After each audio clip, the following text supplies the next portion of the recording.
Hello, and welcome back to Art and Outdoor Life here with John. Today we're going to try to do a snow scene. So, misted the paper. I always keep one of these on the side paper so you could test your paints on them, the mixtures, and everything else. And so let's get with it here. Okay, so there's there's a variety of ways. I'm no expert. There's a variety of ways that you can paint your winter scenes. Okay, you can do it using, and a lot of it does have to do with tonal values. So, tonal value is it's like the shapes. Okay, like for example, it's the shades, the pigments. Okay, are you using a lighter pigment? The lighter pigments of a color against the dark pigments of a color is pretty much your tonalism shapes, right? Okay. Andrew Broussard is a wonderful, wonderful tonalist painter. He's an all-around great artist, but he's a wonderful tonalist painter. Um, so let's just get with it here. Okay. So first thing I'm gonna do is I'm gonna grab some of this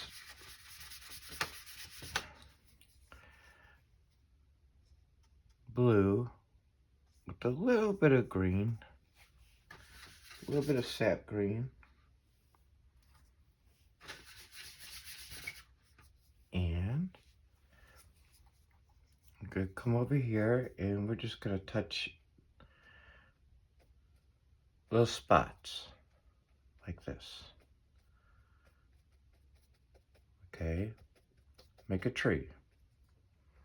Now it is, because the water's wet, it's gonna fade, okay, and it's gonna soften up and fade. Now what we can do is we can get the water off somewhat. Oh, and this will come in handy later. Contaminated paper towels do happen. So here, let's just fix this. Let's just fix it right now. Okay, so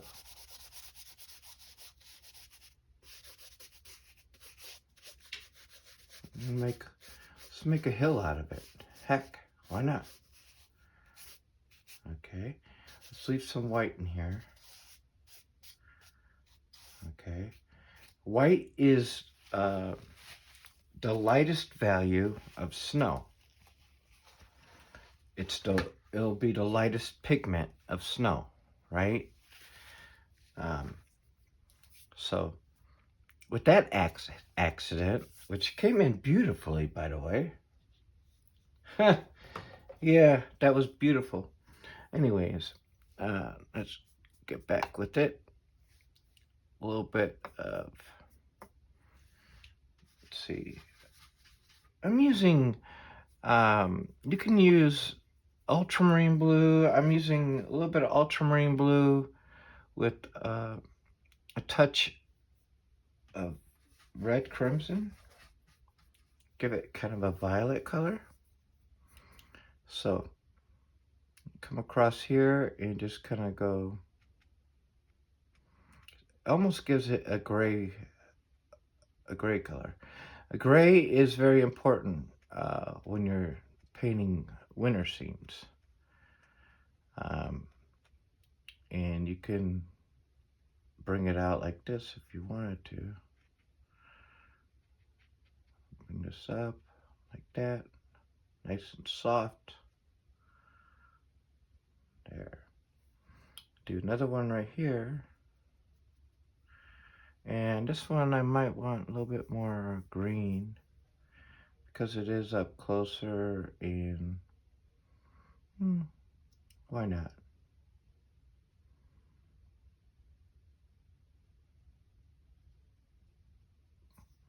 These fan brushes do have patterns on them, so um, you don't have to use the fan brush.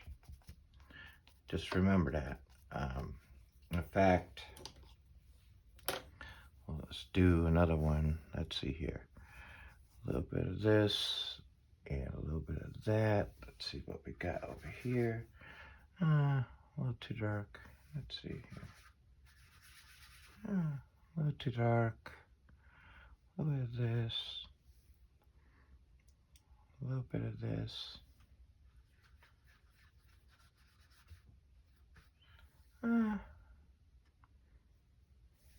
Let's see. Okay, it's not bad. Okay, so you could take a round brush and just tip it. Just push it gently, especially when it's wet like this. Uh, you can do it this way, this way. What you want is you want that white inside of that. Okay, so in this case, I'm using the background there, and I'm just going to come like this. Okay, this is all going to soften up. And we come back like this, make some hills in the back, make them like this, just like that. Okay.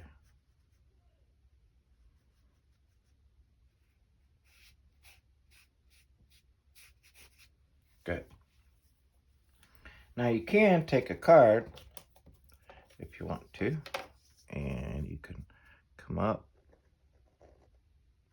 like that. Gives the impression of your some snow on your branches. You can do that.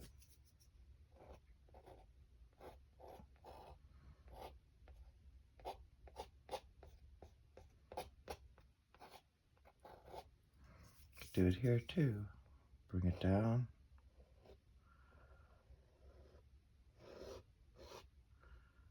Maybe like that. And just, this is loose, so it's, it's fun to do these loose paintings. Just come like that, and maybe,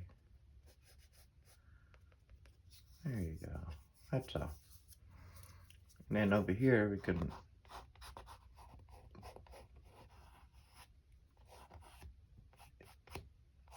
create effects with the card here.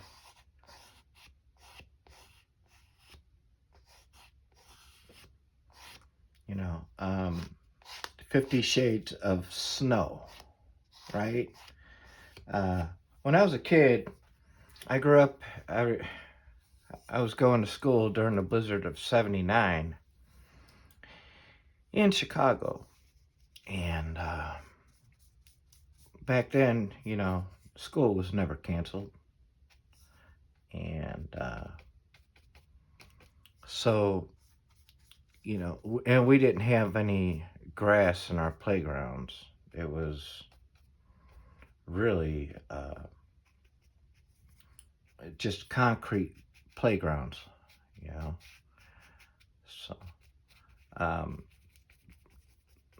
every winter, every Christmas, we always looked forward to getting snowsuits and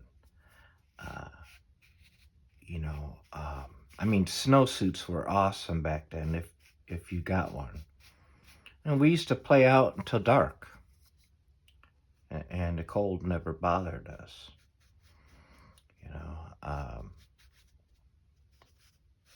And then the plow would come in to shovel up the snow. Excuse me. Haven't been feeling well lately. My apologies. But the snow plows would come in, and they would literally take all the snow in in the playground area, and they would just shovel it all up into one or two or three mountains, and the mountains would be sometimes like 10 feet tall, and you would have snow, serious good snow mountains, and we would hang out there before school and after school and stuff like that. So here I'm using some dark values just to kind of make some,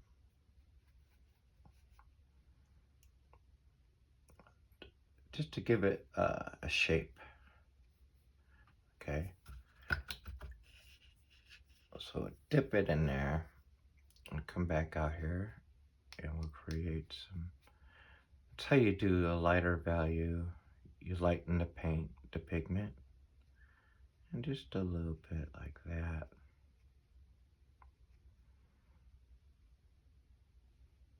Give it that shadow. Give it that shadow effect.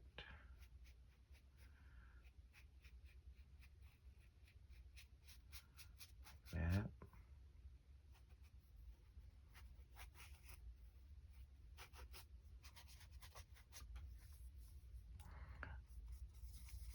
And so out here, we haven't had hardly any cold at all. And next week it will be December. And you know what? I don't like this purple. I don't like this. So I'm just going to add some green to it. Sap green. I don't like that.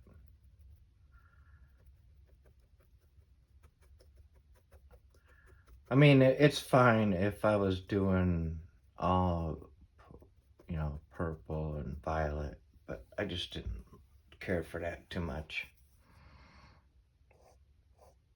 You use the tip of your brush, the bottom of your paintbrush, you could still scrape that out.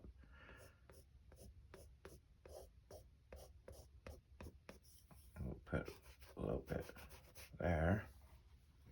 Okay, so these fan brushes here, they work in very nice ways. Let's see. So add a little bit of brown in the background here. When you're creating anything with these fan brushes, and believe me, I love these fan brushes.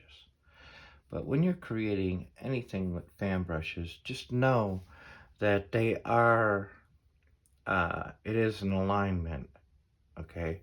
So it's not sporadic, like when I press down on trees and stuff, you're getting a pattern, right? So just know that. So I'll take a little bit here, and I'll just add just a touch more here and there. This time adding a little bit blue or green. Just like that.